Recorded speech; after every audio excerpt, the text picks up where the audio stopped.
All right, we're going to finish up Unit 2 with some more safety issues of fishing. I'd like to talk about wading. Wading is a wonderful method of gaining access to active fish, really increasing your fishing territory by getting out in the water and walking on the bottom through the water. It can also be dangerous. And a couple things I would like to point out to you to hopefully keep you safe. There's a thing called foot entrapment, and it's when your foot gets stuck between some rocks in the bottom of the stream. It sounds innocent enough, but whenever you get foot entrapment in swift-moving water, it can turn deadly. And so the scenario is you're out fishing, let's say smallmouth, maybe trout, having a great time catching fish, and it's a rocky stream, and there's boulders and rocks strewn about, and you get your foot stuck between a couple of these rocks. And if you've ever waded a stream, you know exactly what I'm talking about. It's actually pretty easy to do. Typically, it doesn't result in anything bad, but it does happen. So you're wading and you get your foot stuck. Usually you can twist and squirm and get your foot out. No problem. But if we are in swift-moving water above our knees, this becomes a very dangerous situation. What do I mean by swift-moving water? I define that as any water that causes me to potentially lose my balance. You could step on a rock and it tilts or your foot slides off and you could lose your balance. But if the force of the water is causing you to really concentrate on maintaining your balance, you are in swift-moving water. That could be 3 inches deep, 6 inches deep, 2 feet deep. The depth doesn't really matter. It's the velocity of the water that is creating the force. So if you're wading swift-moving water and you get your foot entrapped, and that water is greater than knee deep, we've got a very serious situation on our hands. Because what can happen is that with your foot stuck, it's a really weird human physiology that kind of takes over. You know that something that's wrong. It's inconvenient. Darn! I was going to make a cast over to that eddy, and you're trying to get your foot out, and it's like, this thing is really stuck. And you get that very first wave of panic that kind of wells up in the bottom of your stomach and kind of comes up through your chest. And you suppress it. It's like, I got this, I can get this out. And you keep working your foot and you kind of twist. And remember, you're having to maintain your balance so that you don't fall into the water while you're trying to get your foot out. And this isn't working. And then there's that second wave of panic that comes in. It's a little stronger than that first one that you suppressed. But this one is like, oh shit. What am I going to do? And you try a little harder and a little harder. And then you get to that critical point that if you let that third wave of panic come in and you freak out, it's probably not going to end well. So you really have to suppress that panic. Maintain control of yourself. Maintain breathing. Maintain your cognitive processes. Work the problem. Hopefully, you can get your foot freed, go back to the bank, and take several deep breaths and regain your composure. Good time to have lunch. If things don't work out so well, if you freak out and start just thrashing and banging and cussing and cursing, and you lose your balance and you're in the water, you're going to get dragged downstream, your upper body. And if you are unfortunate enough to have been facing upstream when your foot got entrapped, and you've lost your balance, now you're lying on your back, head pointed downstream. If the water is really shallow, less than knee deep, this isn't a problem. You're just kind of sitting there foolishly, with your foot stuck in the bottom of the river. But if that water is greater than knee deep, the force of that water is going to push your upper body underwater. This is not a good position to be in. This is how some fishermen have drowned. If you're facing downstream and this happens, well, the force of the water is still pushing your upper body underwater. Maybe you can do a push-up off the bottom to get your head above water, but for how long? So take this seriously. The rule of thumb is not to wade in swift moving water greater than knee deep. Some ways that you can help prevent this is, wearing wading shoes, something that has, good traction. Fly fishermen used to use felt-soled shoes that offered very good traction on moss-covered rocks, but those have fallen out of favor due to their likelihood of transmitting aquatic invasive species. We'll talk more about this later. Recovery. Usually we use the word recovery when we're looking for a dead body. So prevention is really the best thing to do. Don't wade in swift-moving water greater than knee deep. A lot of this stuff we have learned from the canoeing and kayaking communities. In whitewater canoeing or kayaking, we teach that if you go into the water, don't stand up. Swim. And they have what's called the defensive swim position, where you're floating on your back with your feet pointed downstream, and using your arms, you can kind of do that backstroke thing and angle yourself towards shore and work yourself into shore.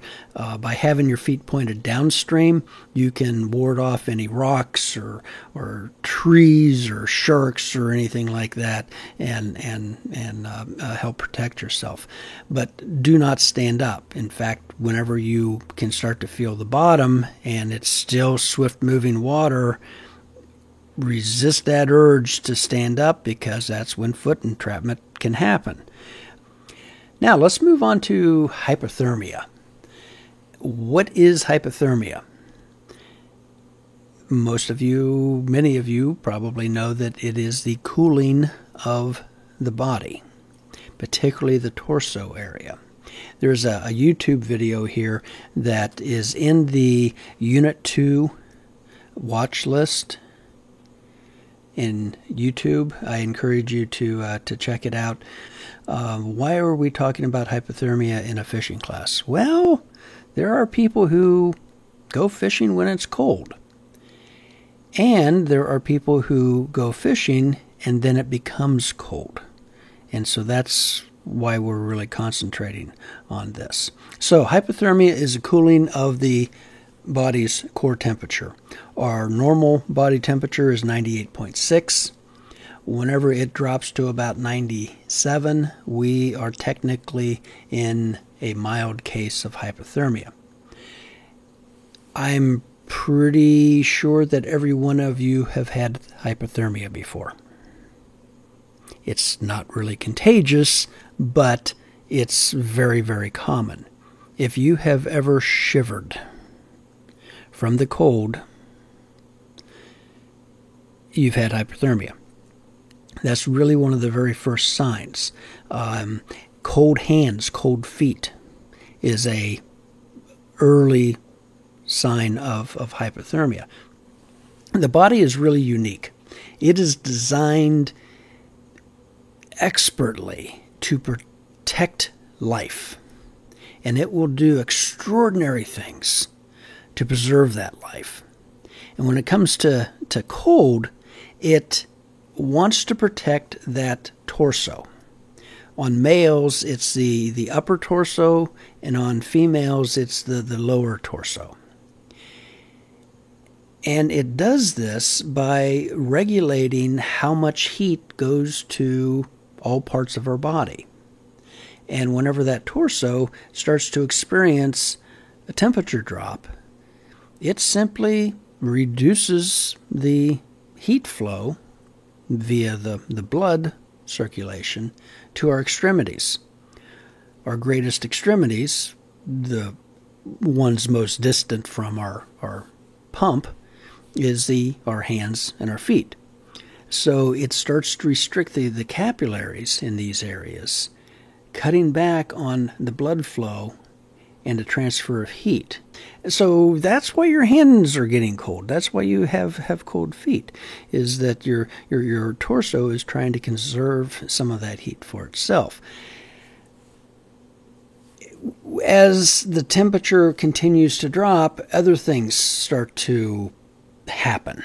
Hands start to get immobile. It's difficult to manipulate small things. We become clumsy.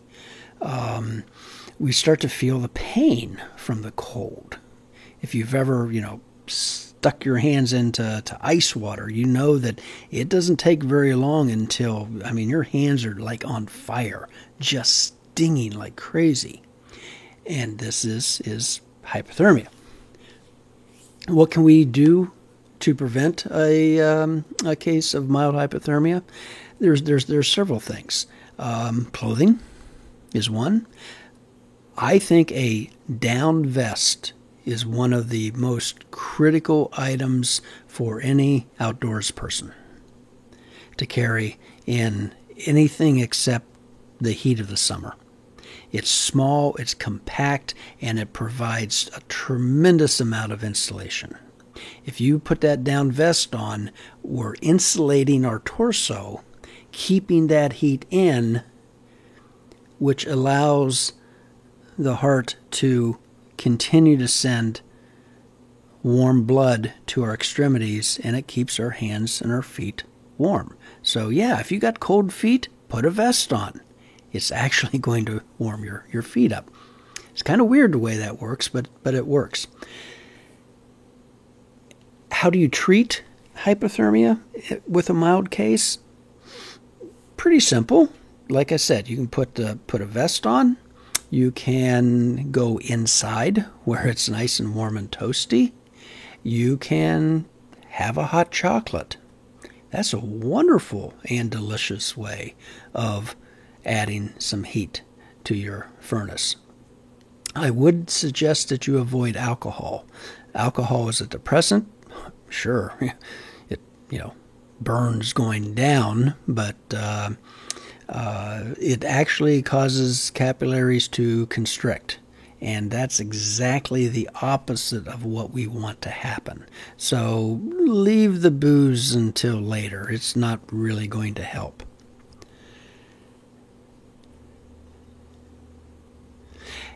One thing that people do all the time, it drives me crazy, is they don't wear a hat.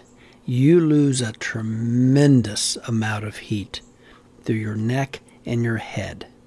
If you've ever had a head wound, if you've ever gotten a gash or a cut in the head, you know that it bleeds like crazy. You could get the same cut on your arm, and yeah, there's a few drops of blood, but if you get that same cut on your head, you think that you are dying because of there's so much blood. Well, that's because there's a lot of blood flow around our head. And that also means that a lot of heat escapes from our head because that blood flow, those capillaries are so close to our skin. And so our head is really a radiator that just dumps heat into the cold atmosphere. So in addition to a down vest, a hat is absolutely essential. If you're out with somebody and they're complaining about being cold and they're not wearing a hat, you don't have to listen to it because they're not wearing a hat. Of course you're cold. Duh. What happens when that temperature continues to drop and we get into a moderate case of hypothermia? This is really, really dangerous. This is where we have to take some immediate, drastic action. Technically, you could survive a very long time with a mild case of hypothermia. You're going to be probably pretty miserable. It's not going to be a lot of fun, but you're probably not going to die from it. But when we get into a moderate case, between 93 and 90 degree Fahrenheit core body temperature, this is where it starts to get serious. One thing that happens is that you stop shivering. This is not a good sign if you have not done anything to add heat to the body. You've not had hot chocolate. You've not put on a vest, put on a hat, gone inside, and just all of a sudden you stop shivering. Not a good sign. That means that the body has exhausted all the energy that it has for that shivering response, and it's given up. It's going to try to save itself by doing something else. The other thing that happens here is that we start to become really stupid. Confusion sets in. Cognitive process breaks down. And we start doing dumb things. I mean, logic, reason just goes out the window. You know that the car is upstream of you on the river, but for some reason, you just think you could get there faster by walking downstream. I mean, just bizarre things can start to happen. And this is where people really get into trouble. And if they're not careful, if they don't do something, we can fall into severe case of hypothermia. This is where the core body temperature drops between 90 and 82 degrees. Shivering has stopped. Confusion, abnormal behavior, loss of reasoning and recall. Victim appears drunk, very clumsy, slurs speech, denies there's even a problem. I feel fine. I'm half Russian. I'm used to the cold. You can lose consciousness. Oh, God, am I tired? You know, I think if I just take a little nap, I'll regain my energy and I can walk out of here. I'm just going to take a nap over here under this nice pine tree. It looks warm under that pine tree. Oh, yeah, this is nice. Whew, in fact, I'm a little hot. I'm going to take my jacket off. And they find you 3 days later, sitting there in your underwear, you're deader than a doornail, frozen solid. I mean, this I'm not making this up. This stuff happens. If you're by yourself in this situation, things are probably going to not be good. Hopefully you have a buddy who is in better condition than you, and that warm person now has full responsibility for caring of the cold person. Sometimes that is not easy. If you have a strong-willed person, maybe bigger than you are, you're going to have to push through that, leave me alone, I'm okay. As the confusion just continues to increase and violence can break out in this. It's not a good situation. You've got to get professional medical care. Now, here's something else that's really weird about hypothermia. If a person is in moderate or severe hypothermia, they've got to get rewarmed. And the rule of thumb is that you rewarm the person in the same manner that they became hypothermic. So if you're out ice fishing and you fall through the ice and you drag your wet, half-frozen, carcass out of there and you get back to shore, you get back to the truck, you get into the truck, you start taking off all your clothes, and you start the truck and turn it on high and just let the heater bake you. This is a good method of recovering.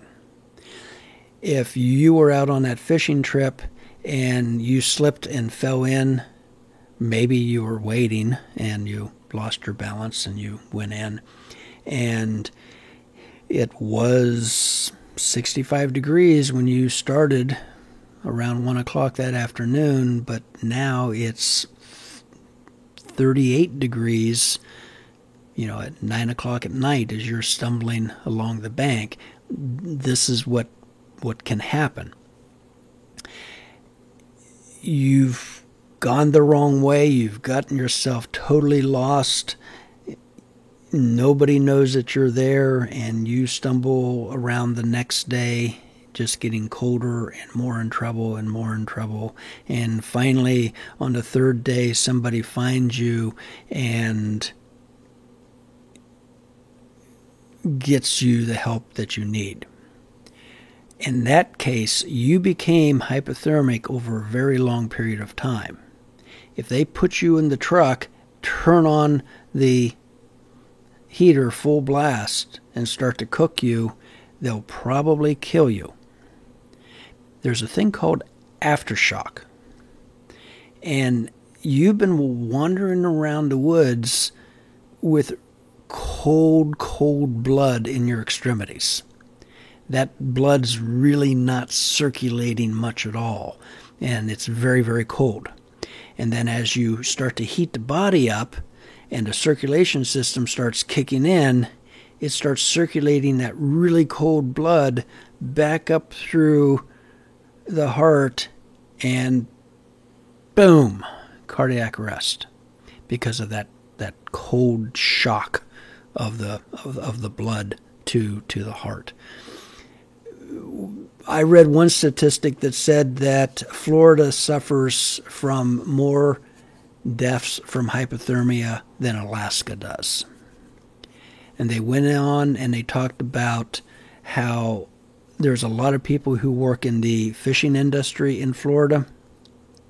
And years ago, all of the freezers that they used to store the fish in had locks on the outside, but no release mechanism on the inside. So it's Friday night, people are trying to get out of there, they've got a hot date or something, somebody goes in to, reposition the final,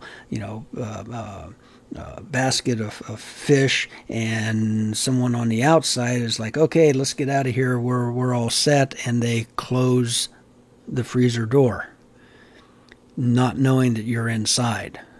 Monday morning, they find you still alive, barely, call the ambulance, rush you off to Miami General.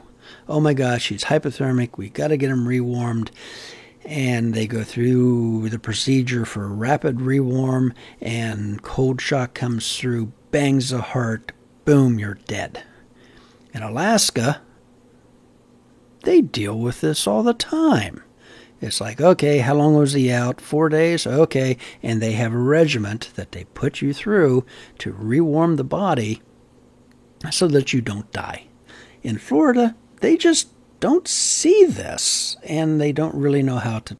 So, if we look at the early warning signs of hypothermia: confusion, shivering, difficulty speaking, slurring of words, the person appears drunk, sleepiness, and muscle stiffness.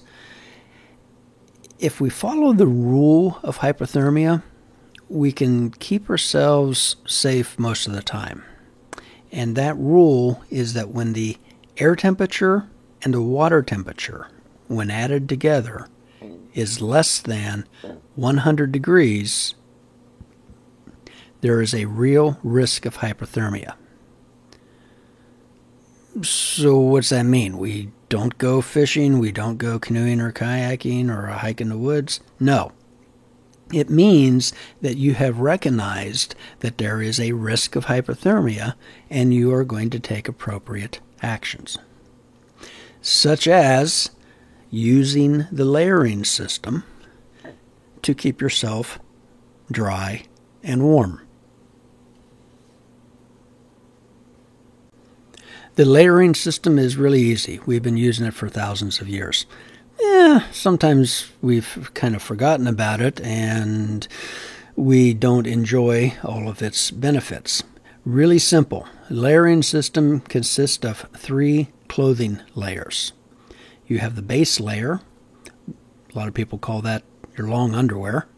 You have a middle layer, which functions as your insulation layer. And then you have the outer layer, which protects you from rain, wind, and snow. The secret of staying warm in cold weather is to stay dry.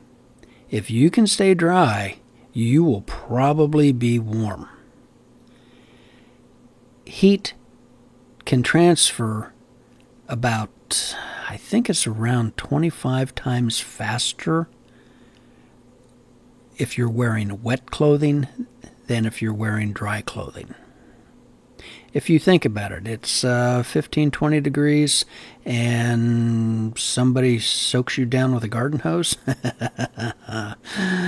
That's going to be really miserable. But if we can stay dry by having a waterproof outer layer and they soak you down with a water hose, you'll probably be pissed, but you'll also probably be warm.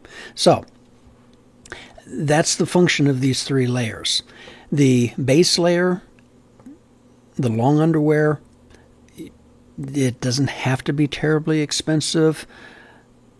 I bought some long underwear at Sam's Club, or you can probably get it at Walmart. It was like $10 a piece for a top and a bottom. You can go really high-tech, high-end, brand name and spend well over $100 for the same two pieces. What we're looking for here is some type of material that does not absorb water. And that's typically plastics, either polyester or polyethylene. You can wear wool underwear. Merino wool is the preferred type. It's not itchy like some other types of wool.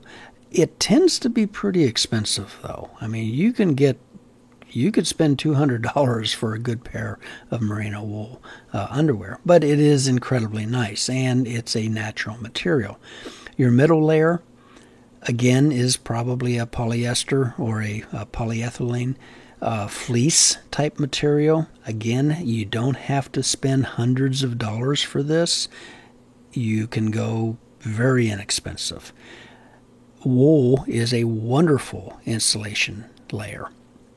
When we evaluate the performance between synthetics and natural materials, we look at their total water retention value.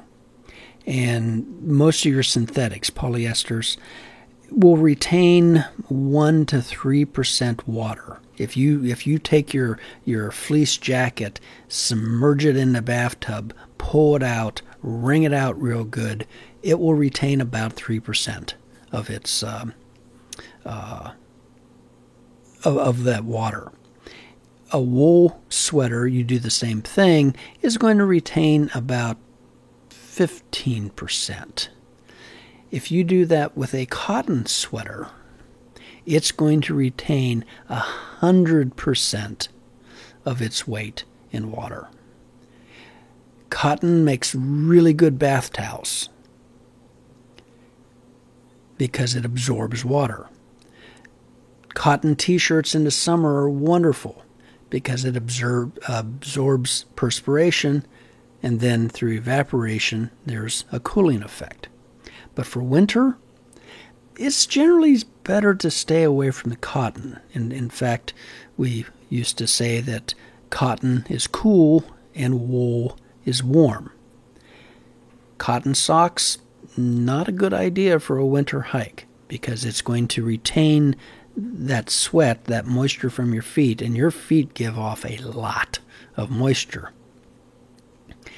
And wet cotton socks are going to transfer heat about 25 times faster than if they were dry. So yeah, you're going to get cold feet even if you are wearing a hat and a wool vest because your heater have turned into a radiator and is just dumping heat.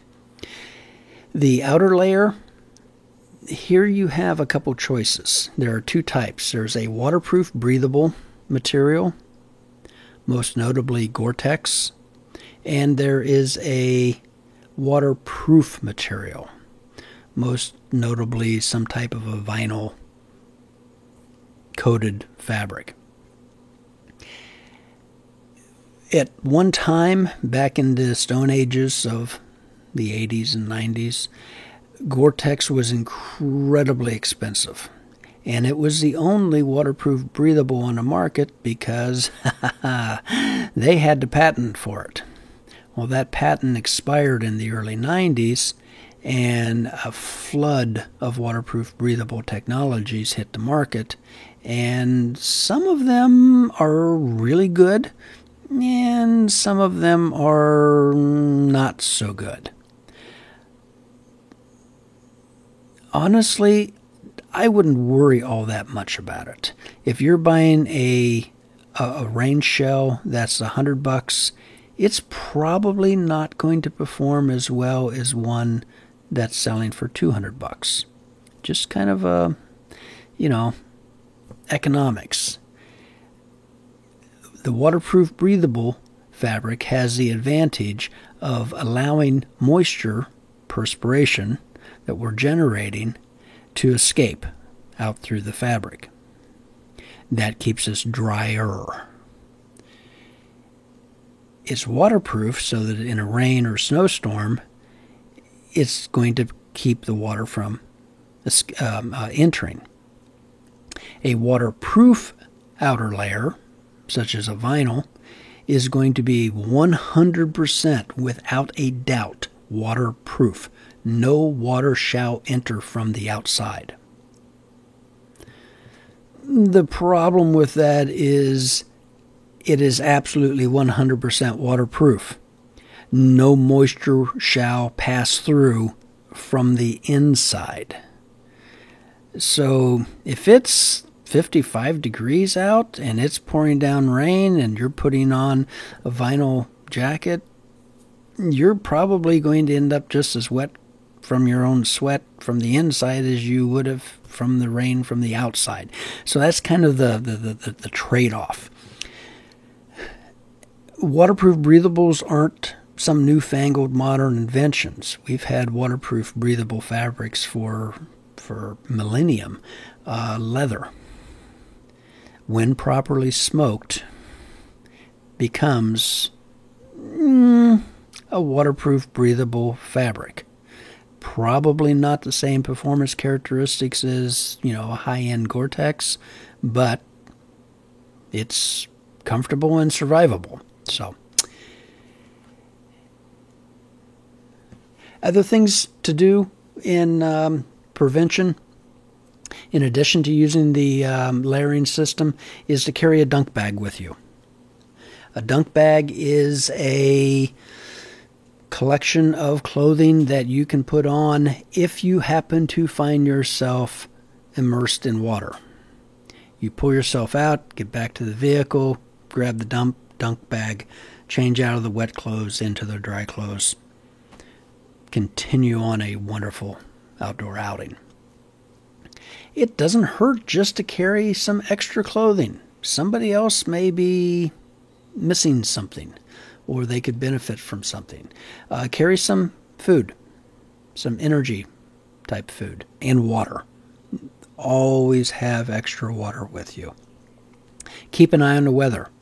Remember, it was, 65 degrees when you started this fall fishing outing, and 3 hours later, it's now 45 degrees with the wind picking up, and it's now raining.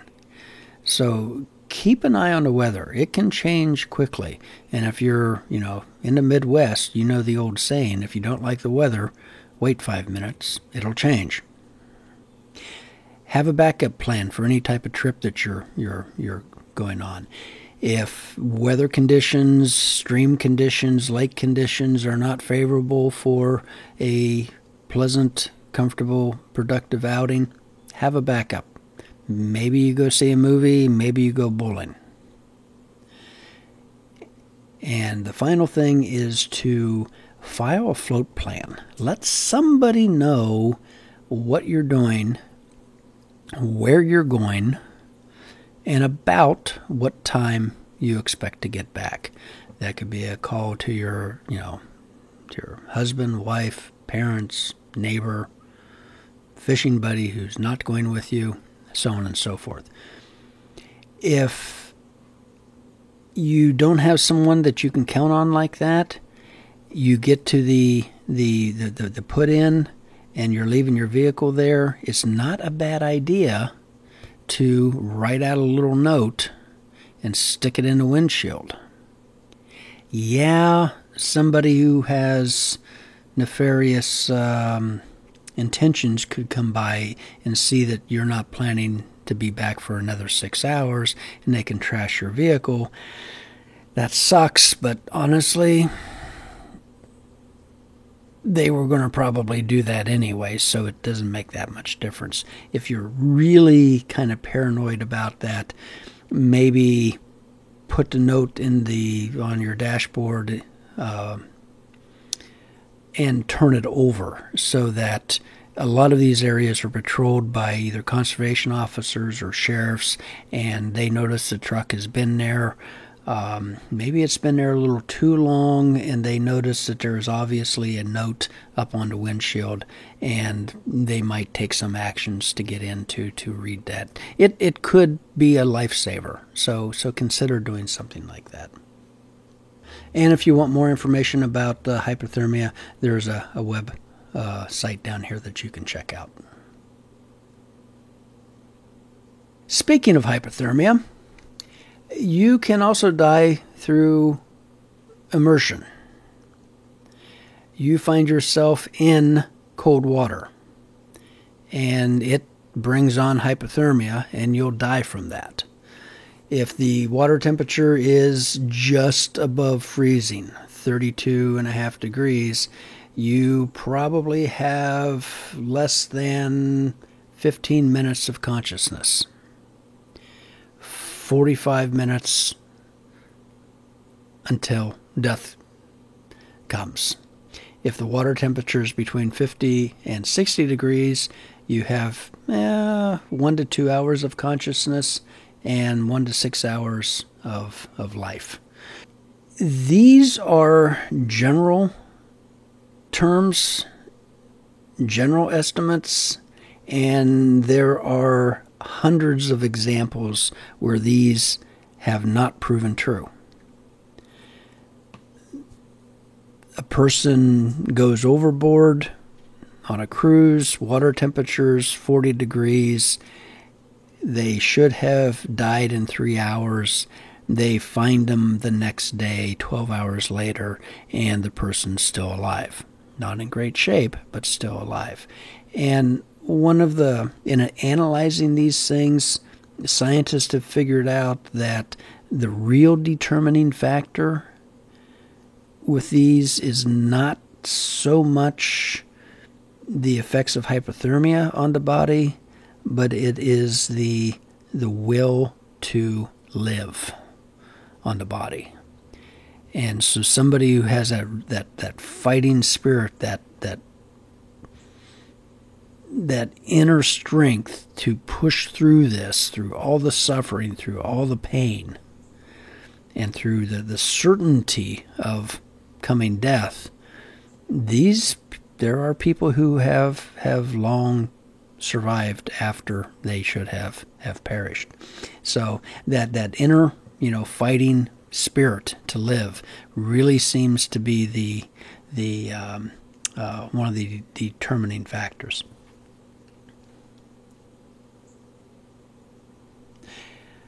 Here's another really nasty way to die of cold water. It's called cold shock. And this occurs whenever the body is suddenly thrust into very cold water. It's also referred to the mammalian diving reflex. It's an involuntary response to cold water on the face. That response is a shutdown of the circulatory and a shutdown of the respiratory system. The body just quits. It's like, nope, I'm out of here. I'm done. Just gone. And if you've ever experienced someone throwing a glass of cold water in your face, ooh, that could be a class assignment. No, I wouldn't do that. If you've ever experienced someone throwing cold water in your face, there's a gasping reflex. You inhale air. But if your face is underwater and you do that, you inhale water. And that's not good. And again, the British have done a lot of research on this, and some of their early research right after World War II, they had young Air Force cadets who were going through flight training go through the dunk tank. And this was a tank that had a seat, from an aircraft mounted, and it was on a sliding rail system over a swimming pool. And you have to, I'm sure you've probably seen this in some documentary. You're 20 feet up above the water, and they release a catch, and you go sliding down, and you slam into the water, and then your seat inverts so that you're upside down. You have to have the wherewithal, the control to undo the safety harness, the straps, and get yourself out of there. It simulates a water ditching. And they started to experiment with warm water and cold water. And what they found was that if they had these trainees go through the dunk tank exercise, and the water was like 40 degrees, very, very cold, i.e. North Atlantic, and they went slamming into the water, inverted, about 90% of them experienced cold shock. Now, I don't think anybody died from this because they had to have divers right there to get the person out. But about 90% of them experienced this gag reflex, this inhale of air, and the kind of loss of control of respiratory and circulation. They would have another group that they told them, you are flying over the North Atlantic. Water temperature is 40 degrees. And they go in and they hit that water, invert, get themselves out. Only about 10% of them experienced cold shock. Whoa! Talking about mind over body. There is this connection that if you know that water is cold and you know about cold shock, you can greatly reduce the risk. In canoeing and kayaking classes, we taught this, that when you're boating in cold water, which mountain streams, it's almost like always, that if you go over, don't tell anybody about it. Keep your mouth shut.